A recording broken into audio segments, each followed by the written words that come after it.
CM ಹೆಸರಲ್ಲಿ ವಂಚನೆಗೆ cyber ಕಿರಾತಕರು ಯತ್ನಿಸ್ತಾ ಇದ್ದಾರಂತೆ. ಹೊಸ ವರ್ಷದಲ್ಲಿ ಹೊಸ ರೂಪದಲ್ಲಿ ವಂಚನೆಗೆ ಯತ್ನ ಆಗಿದೆ. ಸಿದ್ದರಾಮಯ್ಯ 3 ತಿಂಗಳ ಉಚಿತ ರೀಚಾರ್ಜ್ ಕೊಡ್ತಾ ಇದ್ದಾರೆ.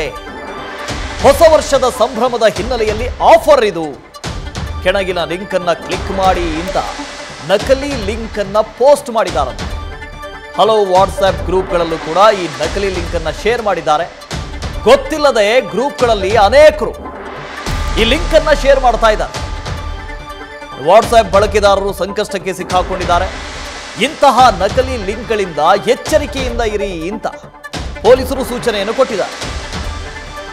ಸತ್ತಾರ ಇದ್ರ ಬಗ್ಗೆ ಡೀಟೇಲ್ಸ್ ಅನ್ನು ಕೊಡ್ತಾ ಹೋಗ್ತಾರೆ. ಸತ್ತಾರ, ಅನೇಕರು ಇನ್ನೇನು ಸಂಕ್ರಾಂತಿ ಬಂತಲ್ಲ, ಆಫರ್ ಇದ್ದೇ ಇರಬಹುದು, ಜೊತೆಗೆ ಸಿಎಂ ಬೇರೆ ಹೇಳಿದ್ದಾರೆ ಇದು ಗ್ಯಾರಂಟಿ ಇದೆ, ಇದು ಗ್ಯಾರಂಟಿ ಇರಬಹುದು ಅಂತ ಹೇಳಿ ಲಿಂಕ್ ಅನ್ನು ಕ್ಲಿಕ್ ಮಾಡೋರು ಇದ್ದಾರೆ. ಯಾರು ಈ ತರದನ್ನೆಲ್ಲ ಮಾಡ್ತಾ ಇದ್ದಾರೆ ಅಂತ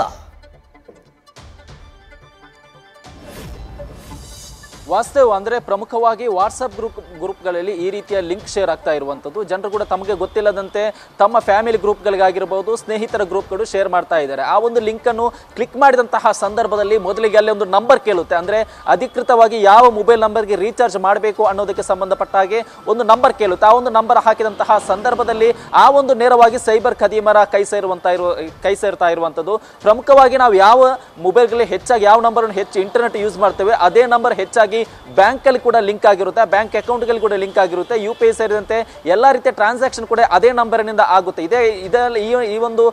ಈ ಒಂದು ಸತ್ಯವನ್ನ ಇರುವಂತಹ ಸೈಬರ್ ಖದೀಮರು ಇದೀಗ ಹೊಸ ವರ್ಷದಲ್ಲಿ ಹೊಸ ರೂಪದಲ್ಲಿ ಪ್ರತ್ಯಕ್ಷ ಆಗಿರುವಂತದ್ದು. ಸಾಮಾನ್ಯವಾಗಿ ಸೈಬರ್ ಖದೀಮರು ಸೀಸನಲ್ ಯಾವ ರೀತಿಯ ಸೀಸನ್ ನೋಡಿ ಅದನ್ನು ವಂಚನೆ ಮಾಡ್ತಾರೆ. ಯಾಕಂದ್ರೆ IPL ಟೈಮಲ್ಲಿ IPL ಟಿಕೆಟ್ ನೆಪದಲ್ಲಾಗಿರ್ಬೋದು, ಸ್ಕೂಲ್ ಟೈಮಲ್ಲಿ ಅಂದ್ರೆ ಶಾಲಾ ಆರಂಭದ ದಿನದಲ್ಲಿ ಅಡ್ಮಿಷನ್ ನೆಪದಲ್ಲಾಗಿರ್ಬೋದು, ಸ್ಕಾಲರ್ಶಿಪ್ ನೆಪದಲ್ಲಿ ಆಗಿರ್ಬೋದು, ಈ ರೀತಿಯಲ್ಲಿ ವಂಚನೆ ಮಾಡ್ತಾರೆ. ಇದೀಗ ಹೊಸ ವರ್ಷದಲ್ಲಿ ಸಂಕ್ರಾಂತಿ ಹಬ್ಬದ ಸಂದರ್ಭದಲ್ಲಿ ಈ ರೀತಿಯಲ್ಲಿ ವಂಚನೆ ಮಾಡಿರುವುದು. ಅದರಲ್ಲಿ ಪ್ರಮುಖವಾಗಿ ಸಿದ್ದರಾಮಯ್ಯನವರ ಹೆಸರು ಉಲ್ಲೇಖವನ್ನು ಮಾಡಿ ಈಗಾಗಲೇ ಜನರಿಗೆ ಹಲವು ರೀತಿಯ ಉಚಿತವಾಗಿರುವಂತಹ ಯೋಜನೆ ಕೊಟ್ಟಿರುವಂತಹ ಸಿದ್ದರಾಮಯ್ಯನವರು ಇದೀಗ ಉಚಿತವಾಗಿ ರೀಚಾರ್ಜ್ ಕೂಡ ಕೊಡ್ತಿದ್ದಾರೆ ಅನ್ನೋ ನಿಟ್ಟಿನಲ್ಲಿ ಒಂದು ಫೇಕ್ ಲಿಂಕ್ ಅನ್ನು ಶೇರ್ ಮಾಡ್ತಾ ಇರುವಂತಹ ಜನರು ಕೂಡ ಇದರಿಂದ ಅಲರ್ಟ್ ಆಗಬೇಕಾಗುತ್ತೆ. ಒಬ್ಬರಿಂದ ಮತ್ತೊಬ್ಬರಿಗೆ ಶೇರ್ ಮಾಡುವ ಮುನ್ನ ಈ ರೀತಿಯ ಲಿಂಕ್ ಅನ್ನು ಕ್ಲಿಕ್ ಮಾಡುವ ಮುನ್ನ ಒಂದು ರೀತಿ ಅಲರ್ಟ್ ಆಗಬೇಕಾಗುತ್ತೆ.